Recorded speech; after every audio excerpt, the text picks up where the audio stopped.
जीव हमारी जाति है, मानो धर्म हमारा, हिंदू मुस्लिम सिख ईसाई को धर्म नहीं है जा रहा।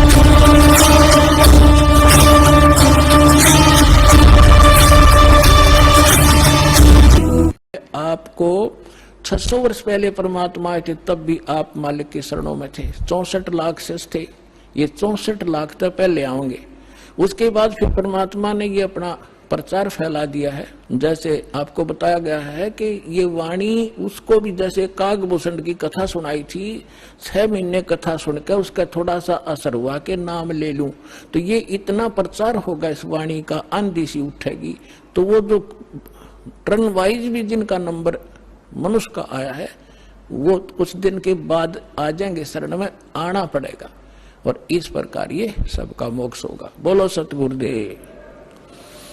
आपके असंग जन्म का कोड कटेगा यहां से।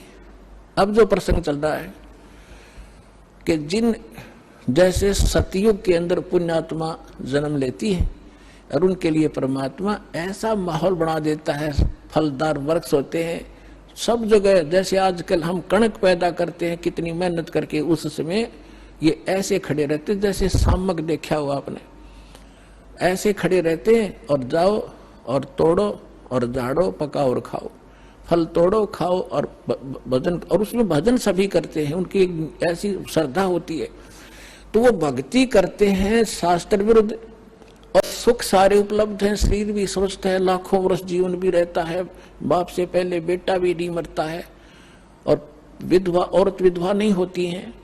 तो वो ये सोच रहे कि हम जो साधना कर रहे हैं इससे हमें लाभ है, नहीं, यह भूल मार रही है हमने आज तक।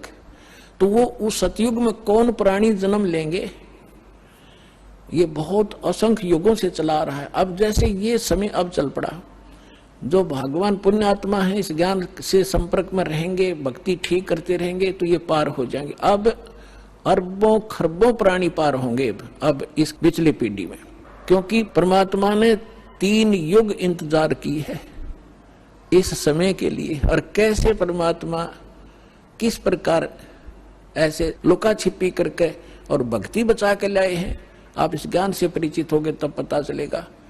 कहीं भी जैसे आप सोचा करते श्री कृष्ण ने साड़ी बढ़ा दी द्रौपदी की, परमात्मा की श्रद्धा बनाए रखने के लिए परमात्मा कहते मैं ही सौछल छिद्र करता हूँ, वही उसी संत का रूप बनाकर चले जाते हैं जो जिस गुरु पर आश्रित है, और उसका काम कर देते हैं। भगत में आस्था बनी रहती है, और वो ने सोचा मेरे गुरु से या इस साधना से ठीक हो गया, होता उसके पूर्व जन्म के संस्कारों से।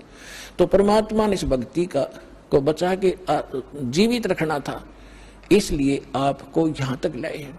तो अब जो पार होंगे वो तो होंगे ही होंगे। मालिक का वचन है, सकल सृष्टि प्रवानिक होई, पूरा विश्व और नाम लेगा, मोक्ष होगा। फिर क्या होगा कि लास्ट में फिर ये तो स्वभाव है इस गंदे लोग का, एक फिर धीरे धीरे चाहकर परंपरा बिगड़ना शुरू हो जाती है। तो उस समय लास्ट में जो भक्त भक्ति यही कर रहे होंगे लेकिन वो पार नहीं हो पाएंगे, उनकी संख्या भी थोड़ी नहीं होगी, बहुत लाखों और करोड़ों में होंगे जो पार नहीं हो सकेंगे, लेकिन भक्ति संग्रहित हो जाएगी उनकी जबरदस्त। तो वो फिर क्या करेंगे, काल के हाथ चढ़ेंगे। उन्हीं में से ब्रह्मा विष्णु महेश ये देव और ये सब बनाए जाएंगे, गणेश और ये जो जितने भी देवता हैं, इंद्र कुबेर वरुण धर्मराज, ये 33 करोड़ देवता इन्हीं में से सिलेक्टेड होते हैं। और फिर इनको ऊपर रखेगा, ऊपर के लोकों में इनकी पुण्य इनके साथ होंगे। फिर वहां इसका टैक्स है, अपना टैक्स अलग लेगा और अपना वह माल बेचेगा वो न्यारा। तो इनके पुण्य समाप्त जब हो जाएंगे फिर ये दोबारा सतयुग में जन्म लेंगे। वो पिछले वाले जो ऊपर लुटन लग रहे हैं वो इस सतयुग में आएंगे, और अब वाले फिर काफी वर्षों के बाद वो आएंगे फिर सतयुग में।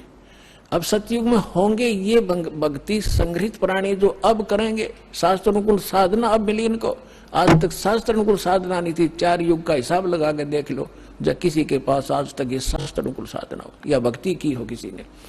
तो भक्ति अभी शुरू होगी, तो इनमें से बचे हुए फिर उसी गेड़ में आगे। सतयुग में जन्म हुआ, फिर वही त्रेता में, द्वापर में, और फिर कलयुग के इसी समय में फिर दाव लगेगा इस मोक्ष का। और ईब चूकिए तो फिर वही चक्कर, इंद्र हजारों वर्ष युगों तक आप वह इंद्र की पोस्ट पर रहोगे, हजारों वर्षों तक देवताओं के स्वर्गलोक में अपना माल खाओगे, बर्बाद करोगे पूंजी को।